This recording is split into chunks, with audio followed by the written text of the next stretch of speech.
To say it's special is an understatement. I'm just so proud of this team, and just the way that we've shown our resilience on and off the field, and just how much we've grown over the year. If you told us that we were going to be in a regional, and we felt confident going into that regional back in August, I probably would have said you're crazy.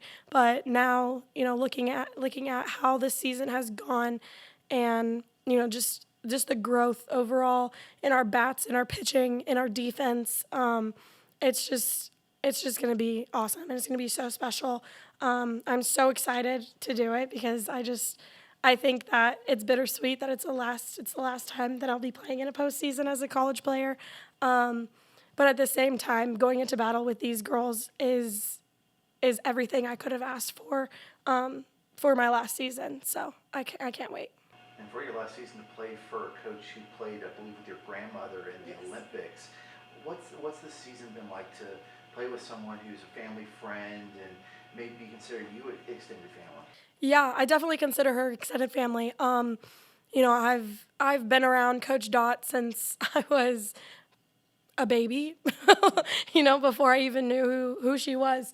But when I started figuring out who she was, I was about 10 years old, and I was starting out playing softball, try to figure out the sport and everything. And my grandma used to take me to conventions. She used to take me out to just different things when she got inducted into Hall of Fames and things like that. Anytime that she was around that Olympic team, I was there for the most part. So getting to be around Olympians at that young of an age can really impact you as a person, and just your thought process going into playing collegiate ball, going into playing any type of softball for me has just been amazing. And to finally get to play under Coach Dot, it's just a dream come true. I mean, being able to not only call her family, but now call her my coach, and just to have her be part of that journey for me is bittersweet, and it's amazing, and I couldn't have asked for a better last year.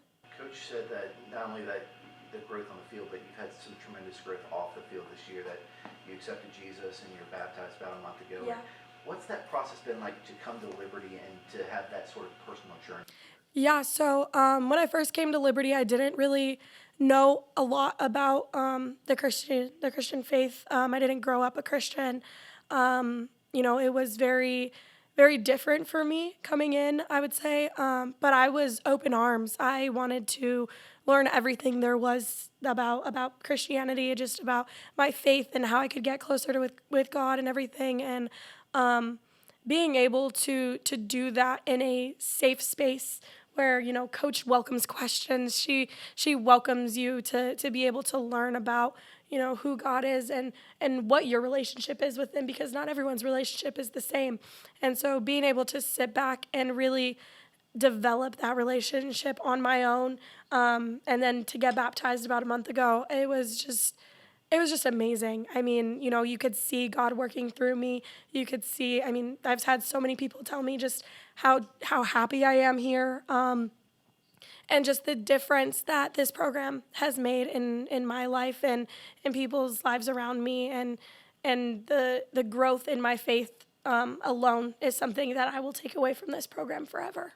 You never expected that when you transferred in, did you? No, I did not. I expected me to play softball, to have a good time, to be excited, and to learn a lot, but to grow as much as I did, to be, going from a person who may not have believed in anything at all to now a person that has accepted Jesus Christ into my life and to be baptized. I mean, it's something I would have never guessed.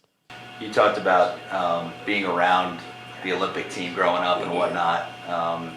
Dot before was talking about when playing the Olympics, you're being one with the ball and the intense focus that it requires. Yeah. It was very inspiring. But for you guys, just what kind of focus does this weekend require now that you're in the regional, the postseason is here?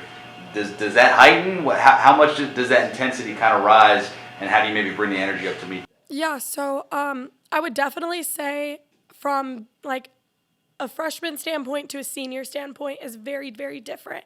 As a freshman, this is going to be your first regional, especially for people who may not have played at a lot of these Power 5 schools. The crowd is going to be louder. There's going to be more people in those stands than you know what to do with, and you're going to have to be laser focused into the game, into what's going on. The communication has to be better. The just your loudness on the field needs to be better. Our energy needs to be, top notch on at all times. So, as a freshman, you can kind of play into that and get a little scared and a little nervous, and that's something that's all learned. As a fifth year senior coming out of a Power 5 school, I played in those games regularly. At Alumni Stadium, every game sold out. So we were playing with thousands of people in the stands at all times. And now it's like, okay, I have to get back into that mindset of, okay, we're playing in a Power 5 school, and we have to be ready for, fans heckling. We have to be ready for fans cheering at all times, and just the loudness and the feeling of being on that field and on that stage is definitely going to heighten emotions. And we just have to really be focused in on, how to control ourselves, how to control our breathing, stay within ourselves, and just play Liberty softball.